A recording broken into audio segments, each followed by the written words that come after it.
Today, I'd like to take a few minutes and provide you a course overview. Now, you had a course introduction at the beginning of class, but the purpose of this video is to help you further understand what you need to do to be successful in this class. We've been talking about the fact that this is kind of a different class from most. And so I want to make sure that you have clear in your mind what is expected of you and what's expected of me. How you can be prepared, how you're graded, and how you'll learn. So I'm going to walk through those things here in just a minute. Well, okay, the first thing I want to talk about to get you the most out of this class is getting yourself fully prepared. I want you to make sure that you've taken the time to go through all the course materials and that you understand them well. Especially spend some time on the big picture video.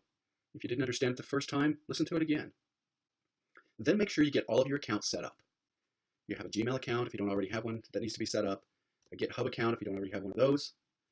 You need to be able to use Hangouts, and you need to make sure that you've been invited to the community. The community on Google Plus is really going to be our primary work area. This is different than most of your BYUI classes because we're not going to be spending most of our time in iLearn. We're going to be spending most of it in the community. While there are discussion groups in iLearn, we're really going to be doing our discussion in the community. And you need to make sure that you're engaged throughout. I would highly recommend that you turn notifications on in the community so you know when people are posting.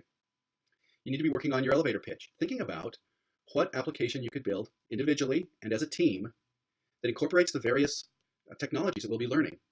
This application will be key to you using the technologies that we discuss within a programming environment. In lesson 2, week 3, we'll be forming our teams. Your team will also have a community.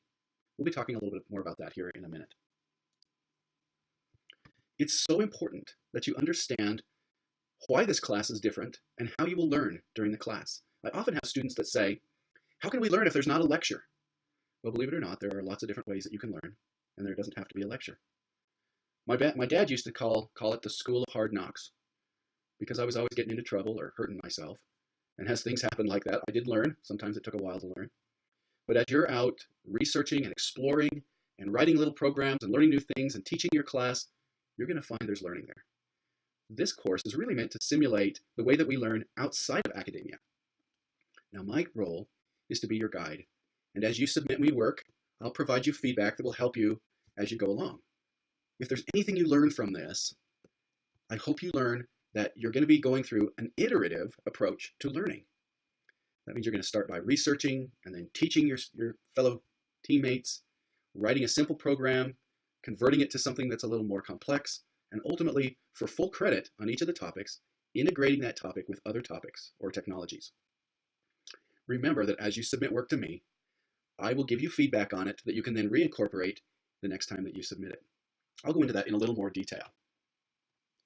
So that kind of gets to how you're graded. Remember, there are only 4 graded assignments in this class. There's one for your technology topics, there's one for your diagrams, one for professionalism, and one for your journal.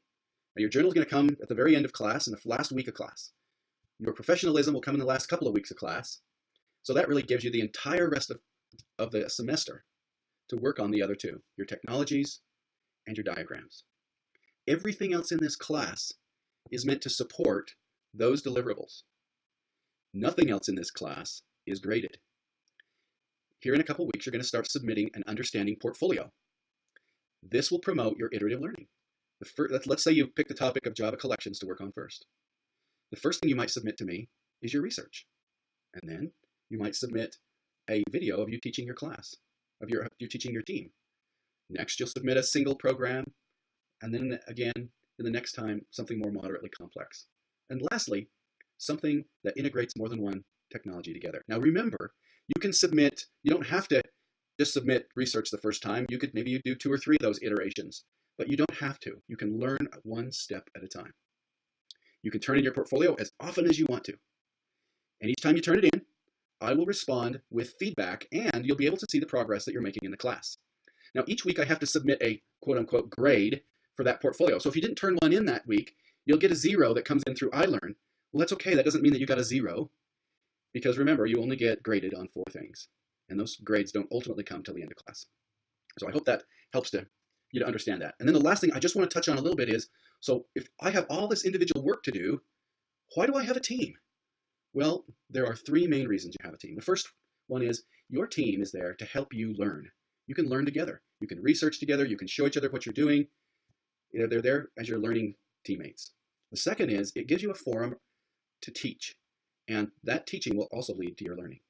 And then fourth, and this is really important, and sometimes this gets lost, as a team, you will be working on a program, a real live application, one that you propose here at the beginning of class.